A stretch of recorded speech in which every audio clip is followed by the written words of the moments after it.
Over the weekend, old Joe, his staff, and his family had an emergency meeting at Camp David to discuss, well, you know why. And they're saying that he's planning on staying in the race. Dropping out would cause too much chaos. And I'll get into some of the problems that would cause later in this video, so stay tuned. His family is not only saying that he should stay in the race, with one of his trusted, most senior advisors being his son, Hunter, but they are shifting the blame to his staff and his advisors for not preparing him enough for the debate. This from the New York Times, which called for him to resign last week. Biden's family tells him to keep fighting as they huddle at Camp David. Biden's family privately criticizes top advisors and pushes for their ouster at Camp David meeting. They're the ones who need to go, not him. This is the clown world that we're living in when Hunter Biden is one of the most trusted advisors of the president of the United States. And because the entire liberal media industrial complex and the Marxist Democrats, despite being paid professional liars, couldn't contain their horror after last week's debate, now, since they've had some time to think it over and talk it over, their new strategy is to blame CNN for Joe Biden's terrible performance because they didn't push back against and fact check Donald Trump enough. He is blatantly mischaracterizing the disaster that was his presidency, and that got a lot of attention and didn't get a lot of pushback. But let's have another debate where actually the moderators will push back on Donald Trump's lies. He intimidated your network, unfortunately, and there was no pushback. He was given free rein to just lie as much as he wants, and that's not helpful to the American public either. It's not a debate moderator's job to supposedly fact check what the candidates are saying.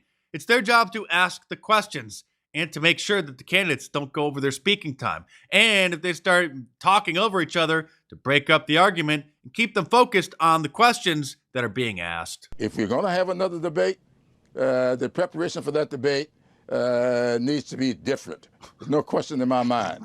We cannot overload the candidate with all. Should there be another debate, she asked. Well, I don't know. I think that Joe Biden will do well with the debate.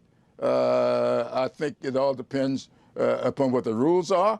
I don't like a debate where nobody will do any fact-checking. You just say what you want to say. You know it's a lie. The guy told 30-some-odd lies, and nobody checked him on it and said that was up to Joe Biden to do. I'm not too sure. If I ask you a question and you lie to me with the answer, I ought to follow up and give you what the facts are and see what your reaction to that will be. Yeah, that's the job of the candidate, moron. That debate wasn't just disastrous for Joe Biden and the Democrats. It was disastrous for the entire liberal media industrial complex because this was the emperor has no clothes moment. And many of them, based off of their reactions, may have actually drank their own Kool-Aid. Here's old Joe back in the 2020 election cycle making the case about why voters should not vote for him. If I were to run, I think they're going to judge me on my vitality. Can I still run up the steps of Air Force Two? Am I still in good shape? Do I have all my faculties? Am I energetic? I think it's totally legitimate for people to ask those questions. This is for the voters to decide. Take a look. Look at me, see if I have the energy, see if I know what I'm talking about, and make their judgment. I think it's a legitimate thing to be concerned about anyone's age, including mine. I think it's totally legitimate. But I think the best way to make the judgment is to put you in front of a camera without a teleprompter for more than 5 seconds. There's no undoing what the American people and the rest of the world saw last week. And normal people have known that this was the case for the last few years. And in case you need any more convincing, here's a quick side-by-side comparison from the last election cycle to this one. I continue to think we have to make fundamental changes in civil rights. And those civil rights, by the way, include not just only African Americans, but the LGBT community. He wants to get away with, get rid of the ability of Medicare I did not oppose busing in America. What I opposed is busing ordered by the Department of Education. That's what I oppose. Making sure that we're able to make every single solitary person eligible for what I've been able to do with the COVID. With dealing with everything we have to do with. Look, if You will determine the outcome of this election. Vote, vote, vote. If you're able to vote early in your state, vote early.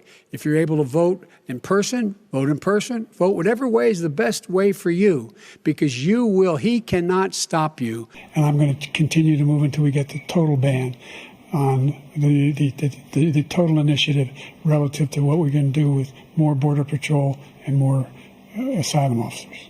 President Trump? I really don't know what he said at the end of that sentence. I don't think he knows what he said either. But here's the problem the Democrats find themselves in now, and it's a big one, and there's no way out. It started when old Joe decided to run in the 2020 election. And the only reason that he did is because Bernie Sanders was tracking to win the nomination. And if that was the case, he surely would have lost the general election against Donald Trump. So you may recall, old Joe got in late and then saved the Democrat Party from being destroyed by Bernie Sanders. But then a wrench got thrown into their plans when Donald Trump announced that he was running for re-election. If Donald Trump did not announce that he was running for re-election, then obviously he wouldn't have been indicted all these times. That's a whole other story. Joe Biden also would not have announced that he's running for re-election. Old Joe wanted to retire after one term. He would have said that his primary goal was to stop Donald Trump from ever getting into the White House again. And if Donald Trump wasn't running again, Joe Biden would have ducked out and retired and said, my goal was accomplished. He would have retired as well. But since Trump announced that he was running again, if Joe Biden then ducked out, the Democrat Party, old Joe would have looked extremely weak, not wanting to face him again in a rematch. So he had to run again, but since he's aging like milk, he may not pass the finish line. And if they pass the baton to Kamala Harris, which is the normal protocol, the VP is supposed to be the president in training, the next presidential candidate in training, she is even less likable than old Joe. So the only other option that they have would be for the delegates at the convention then to nominate Gavin Newsom or somebody else, most likely Gavin Newsom. But even if that's the case, if old Joe steps down and Gavin Newsom gets the nomination, or they hit him with the frozen poison dart gun by the alphabet agencies, if they go with Gavin Newsom and bypass Kamala Harris, there's going to be a lot of Democrats, a lot of black Democrats who are furious that they skipped over her for a white guy that had nothing to do with the Biden administration in the first place. And some people still think that Michelle Obama is going to come in to save the day, but she's not. That's not going to happen, because then Kamala Harris would have to duck out as well. And some are saying that she'll do that in exchange for a Supreme Court nomination next time around. But you're not going to have Joe Biden, the president, and his vice president both duck out of the race with 4 or 3 months to go. I mean, do you think that this is a better candidate than old Joe? And imagine what can be and be unburdened by what has been, you know? What can be unburdened by what has been. What can be unburdened by what has been. What can be unburdened by what has been. What can be unburdened by what has been. I don't know what's wrong with you young people. You think you just fell out of a coconut tree? You exist in the context of all in which you live and what came before you. Thank you, Camel Face, for those words of wisdom. So at this point, no matter what move the Democrats make, they're in huge trouble. They don't know what to do. And many of them have been drinking the liberal media's Kool-Aid. And so they're genuinely shocked and stunned. And they're really just lost. His performance was, I sat there and watched it, and I could not believe it. I said, not only is this a political hydrogen bomb for him and the Democratic Party, what happened? What happened? And I think something happened.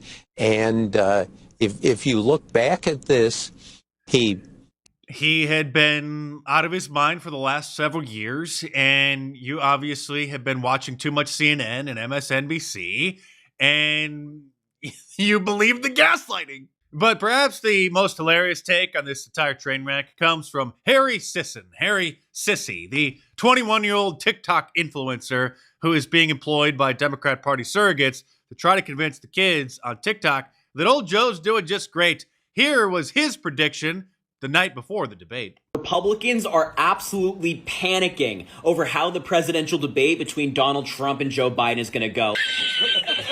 The Republicans have found themselves in a trap because if you're a viewer of Fox News or you're a follower of Donald Trump, you think that Joe Biden is sleepy and he doesn't know where he is. But that's not the truth. So when Joe Biden gets up on the debate stage tomorrow and destroys Donald Trump in the debate, all of these Republican followers are going to be like, wait, what just happened? I thought that Joe Biden wasn't awake. Okay, seriously, this is a Democrat operative TikToker. This is not a parody of a Gen Z TikToker. Okay, he really said this. This is not satire. So now Republicans have the very unfortunate task of trying to lower the bar for Donald Trump, make sure that their expectations are not too high for him in the debate against Joe Biden. So now they're trying to tell the truth about Joe Biden, saying that he's not to be underestimated, that he's actually a pretty great debater when you watch him debate, but it's not going to work. The followers already believe it, and tomorrow is going to go really badly for Republicans on this front. And perhaps it's no coincidence that this kid bears an uncanny resemblance to one of the media's other biggest gaslighters in the history of fake news, little Brian Stelter.